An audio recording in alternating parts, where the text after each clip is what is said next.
Good afternoon. Friday afternoon. It's late in the day again. Started the day with my final booster shot. Holly and I are particularly attuned to these things because of her immunosuppression. But, you have to be careful.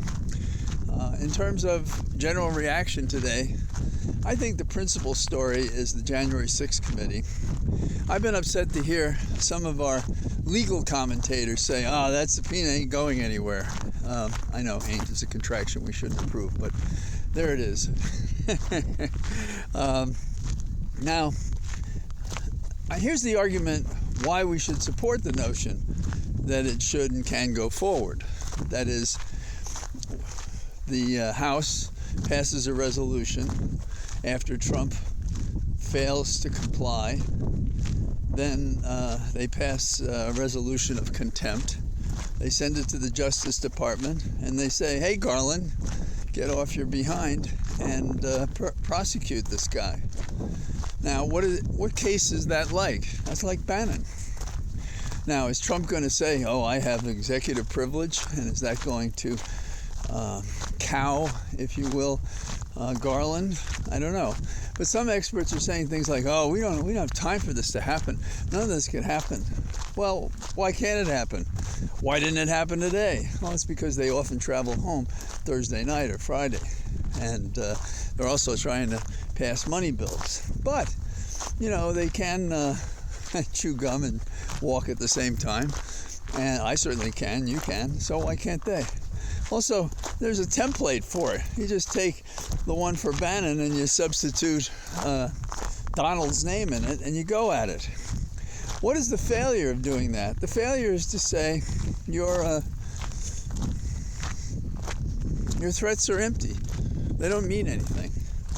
You pass them and everybody reacts to it, and that's the end of it. I have had my own criticism about where we are and how we're getting there.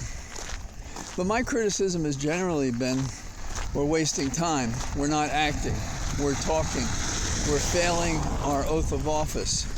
We have to act now, and there's a high price to pay, because it's not just about the freedom or confinement of Trump. It's about punishing him and his morbid group of inhumane conspirators for what they did to put this nation's democracy at risk. That's what this is about. And sure, there is a human involved, one of the most tortured, evil persons who's ever occupied the West Wing. And that doesn't help, because what it says is if you're a bully and you're so tortured and you're so evil, everybody is intimidated by you and they won't therefore follow the law and do what is necessary. And as I said before, Rachel Maddow has said, maybe our law is not up to being able to handle people of such high political prominence and power. And she's not saying that as a surrender. She's observing what we've observed. It'll be 2 years, and we still won't have prosecuted him? It's not acceptable.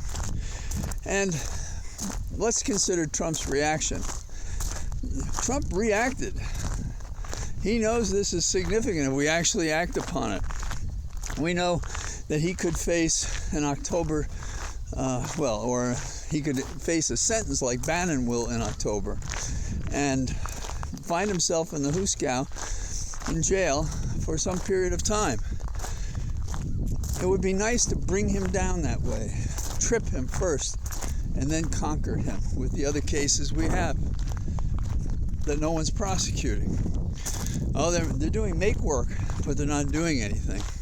So Trump had a first-rate throw the mashed potatoes at the wall conniption. Remind you of gorillas I've seen, and they usually throw mert, not just food, not just the bread that they're fed. So we literally have this orange animal in the White House who did such things on January the 6th, and now by his expression and his writing, he does it again. He rails against the January 6th committee And some quake in their boots. What is he going to do? All that money he's raising, more lawyers to sue other people, to compromise as best they can with bogus lawsuits to compromise their First Amendment exertions. That's what is possible. There was a story today that I thought might be related to this, and I wondered if Trump had participated, in which some doctors are transplanting brain tissue into rats. And I wondered if that's what happened to Trump, because he was an early experiment. Yes, I am joking. That has not happened. Not that any of you would think that it did. Rat fits, though, but larger animals. Evil animals, bad animals, which is really hard to say because in my experience, certainly among the Trump group, I find animals of a higher character and station and natural and giving to each other in a way I've observed from our farm animals. So what else is going on? Well, they're talking about long COVID, and haven't gotten my shots this morning, my last booster shot. The thought is on my mind that if you get COVID, you don't just get this illness that can be mild or serious. You can possibly get a brain fog or not be able to smell or taste or other things, that this disease throws you into the sickness that can linger, and we don't know how long. Our Virginia Senator, Tim Kaine, whom I like a great deal, he has long COVID, and it's affecting him. When I talk about the brain fog, it is somehow or other that COVID affects your executive function in your frontal lobes, and that's hell to pay for. I want my synapses firing, not fused together. I don't know how it actually works, but I'm sure we'll find out. It's something like that. Finally, in the not so good news, not that it's surprising, I watched these people spray pesticides on their land. And we're in a community that uses wells. So we're pulling up water from aquifers and from the rain that resides in the land as it sinks down. Well, we have two major rivers near us. We have the Potomac and the Anacostia. And it turns out that for decades, manufacturers have been pouring these pesticides in there, and they're cancerous. So when somebody's uncle or somebody gets sick, and we all scratch our heads saying, how could that happen? It's because of this. In every direction, we have people that are not conscious, not responsible, not fact-driven, independent, uncaring of others. And then there's a society that, in my opinion, is the America that we embrace, that we're fighting to preserve and protect. And it is the America of we the people.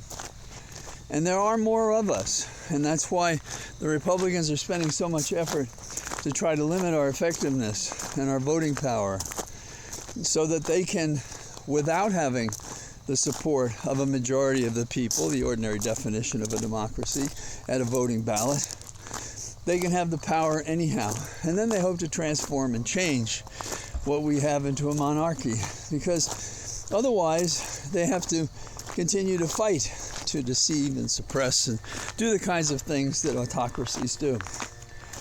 I believe that we the people, if we tell our representatives what we want, but more importantly, we're at a point where if we vote for Democrats across the nation and tell them we have a reservation about this vote. The reservation is we may not do this again. If you don't succeed, you don't work hard to win, you don't work when you are elected to protect us from what seems inevitable in the absence of a fight, then people are going to go away. Not me. I'm an obsessive. I'm not going to leave the nation. I'm not going to leave the country. I'm not going to leave political activism. But how many are going to do that? Every one of us has a life that involves dealing with, well, in my case, recently illness, working hard for clients. We have animals we take care of.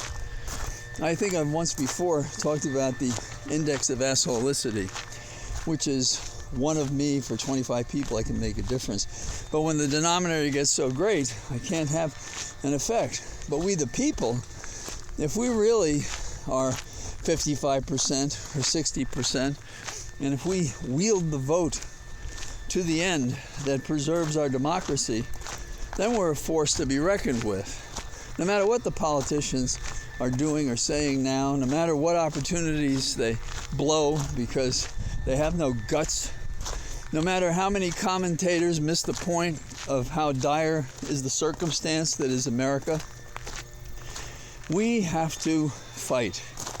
We have to fight until we win, and if we lose, we have to fight again.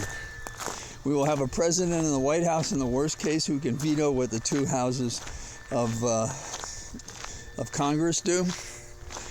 The reports that we have the Senate, that would be important. Can we keep the House? Well, the statistics aren't looking good. Elections have surprised us in the past. Several years back in Virginia, I thought, while Trump was president, that Virginia recoiled from the kind of campaigning, the kind of disinformation, the kind of hateful talk that was a Trump brand. And we see it across the nation. And as I told you, right near where I am, we have a congressional race in which we have a young man named Cow who he's made contributions as a military man, but he's entirely ill-suited by temper, demeanor, experience, and the positions he holds, that despite him shrugging off the notion that he's discriminatory and doesn't care, and the language they use against parents that they consider unreliable because they're liberal. Nobody ever focuses on what liberal means. Freedom. And what rights are we talking about? The right to be let alone, the right to be respected, the right to be accepted. These candidates in the Republican Party don't accept that. That should be enough for us to spend a few bucks to vote ourselves, to encourage our friends to vote, and then to fight to make sure that our votes are upheld by these sneaky characters who really do hope that they can, by all they've done since the last election, that by those things they can steal this election. So that's my thinking on Friday afternoon, and I'll talk to you again tomorrow. And in the meantime, I'm out here on this wonderful road, so nothing around me is moving. I'll talk to you soon. Bye-bye.